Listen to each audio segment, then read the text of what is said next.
So the first part of the instructional planning was basically chunking it down, a lesson into like the I do, we do, you do. Love it. Okay. So I just did first grade math lesson, adding two digit numbers, so the introduction, the attention getter. Um, Basically telling them like, hey, we already know how to add single digit numbers, but what happens when we begin adding double digits? I will ask students if there's ever been a real world example that they needed to add two digits together or double digits together. And so, like, say if a kid was like, oh, well, I really wanted this toy and this toy, and this toy was $12 and this toy was 15. So, mom and dad helped me figure out how much money I needed to earn or spend to be able to get that toy. So I'll kind of start using that example to begin the lesson. So the I do part of it, I began by having a two-digit addition equation on the board. I narrate my thought process on how I'm going to work through the equation. I explain my steps one by one, how to add the first two digits together. And then if I had to carry the tens to the top of how to add the tens placed together and add the additional number on top. So usually a one or two added to the answer. Um, so just explaining my thought process through all of that, because obviously I know how to add two-digit numbers, so I could easily just go up there and write it without explaining myself, but learning it for the first time, just making sure that I'm narrating everything as I work through it. The We Do collaboration, I have another problem on the board after working out a few problems with them. I have students talk me through how they believe the problem should be solved. Then to introduce students to the activity, I'll show the roll and solve game and show them how it will work for them to independently complete an equation. So then the you do the independent work would be, I'll have the students work together to participate in a roll and solve game. So they'll roll two dice. So say the number's like a 2 and a 5. Well, that number would be 25.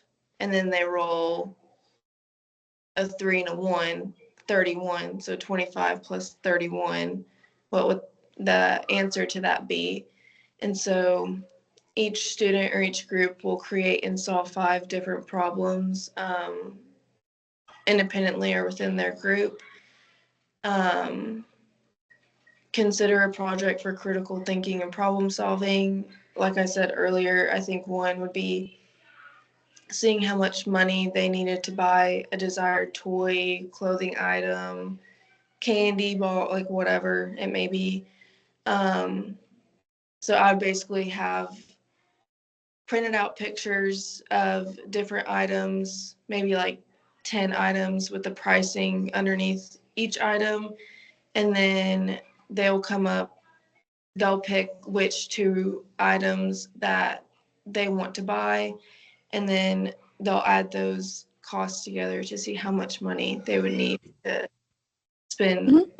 get those items that they want. I would scaffold the instruction by allowing students to ask questions. So while they're doing a problem independently or in their group, if they're like, well, wait, what happens when we have to carry the 10 up? And either like their group can help collaborate a little bit and be like, oh, well, this is how we do it, or they can come ask me. Um, I will start it first, have the class do it, and then have the individual do it. And one type um, one type of scaffolding I will use from the lesson plan is using examples to help students better understand how this applies to real world scenarios. So again, seeing how much money I need to be able to buy things that I would like. So then in conclusion, it's important to know how to add double digits because there are many real world examples. And, even when I was a kid and just the day and age we're in now, things are more expensive than they used to be. So, a doll that used to cost like $5 may cost $15 now. So they have to True story. know how to see how much money they need to, buy the doll and the accessories or the doll and stroller. And then how will I know what the students have learned? I would have the students come up with their own two-digit math equations, collaborate with a partner or group, and then have them present their solved problems on the class by going up to the board and showing their peers how they solve that problem. Oh goodness, my computer's going crazy. Okay, so that was part one. So then part two is a collaborative or group activity. My friend is a first grade teacher, and so she told me that they together about storytelling, and so the group roles.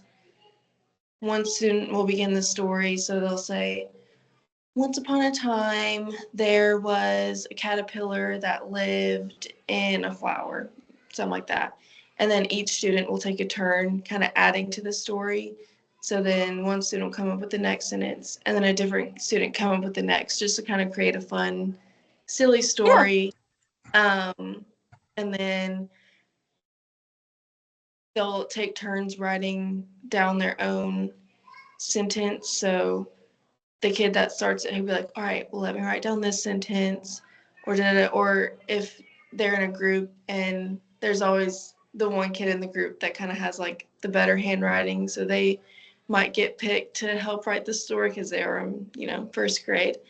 And then once they create their story, they'll go up to the class and take turns reading it. I would determine the groups by having them randomly selected by pulling sticks. That's a good strategy. Just because they are in first grade, so a lot of them are still, I feel like, mostly on the same level of like where they're at with their reading and their writing, which obviously there's going to be some that are a little ahead or a little behind, but for the most part, they're still kind of learning all the things, how to write sentences, how to, create a story. So I feel like it would be pretty fair for me to do it randomly. Whereas if I was doing like middle school or high school, I might actually sit down and think about how I want to do the groups. That way it's not like, all right, all the advanced kids in here, and then all the kids that, struggle a little bit with comprehending this story in this group. Just that way it's pretty even throughout the board with each group, and they're all allowed to collaborate with each other. So the group task activity instructions: talk among your peers and think of a story you will write about. It can be about anything you want, but everyone has to agree on it. So a story about a puppy, story about a fast sports car, etc., so that everyone is engaged and interested. Because if I was a first grader and I was in a group and they wanted to make a story about sharks, I'd be like, well, I'm not really interested in sharks. I don't really want to do that. I don't want to collaborate in my group. So making sure that they all agree on kind of one topic, that way they all want to participate and they all want to add to the story and they think it's fun and engaging with them. Monitoring strategy: just walk around the room to each group, making sure that each student understands their role in creating a story and how they need to work together to create a story that flows together. So if I'm walking around in a group their stories about a fast sports car, and one of the kids in the group's like, and then the butterfly flew away into the tree. And be like, well, Yeah. let's go back a little bit. We're talking about sports cars, so what's something you Yeah. could do that? Just making, because they are in first grade and they're still sweet little friends and their mind just kind of wanders sometimes. Mm-hmm. So just making sure that they're on the right track, all on the same page for the story. Presentation, each group will stand in front of the class and read their created story out loud to their friends, just because it's just a fun little activity, and like each story is going to be different and unique, and so some might be really silly, some might be really cute and sweet, and so just kind of seeing how they all like work together to create the Yeah. story. Consider a project for critical thinking and problem solving. I think the story that they create as a group they would further write their stories by like maybe adding some more detail, be like, okay, well, Mm-hmm. what color was the fast car? Or like how tall was the flower that grew from the ground, just kind of adding a little bit more detail. Yeah. And then even just like creating an image, just that way when they're up there telling their story, they also have their pictures beside it. That way their peers can kind of help Mm-hmm. visualize, like, oh my goodness, like that flower grew taller than the buildings, or oh, that was a red, sports car. Um, And that taps into that, definitely that higher order thinking, because you're getting students to expand on what they've yeah. already started based on their ability too. So yeah. Yeah, so kind of went two different directions with like No, math you're and good. storytelling, just because I feel like I work a lot on math with my first grade friends. Mm-hmm. But then my friend was like, no, we do this storytelling activity and it's super fun. And I was like, that's actually really cute. I would love to do that with my first grade friends. I feel like that would be so silly. But yeah, what do you think, something more that I can maybe add, or maybe you? So what comes to my mind, this is where teachers always, special ed teachers always struggle when it comes to being observed. And you hit some really key things in both your math and your reading lesson. Especially when it comes to that team rubric with grouping and problem solving and thinking. Those are the three that our teachers always struggle with. And so some of the things, let me go back to the grouping because I wrote some notes while you were kind of talking.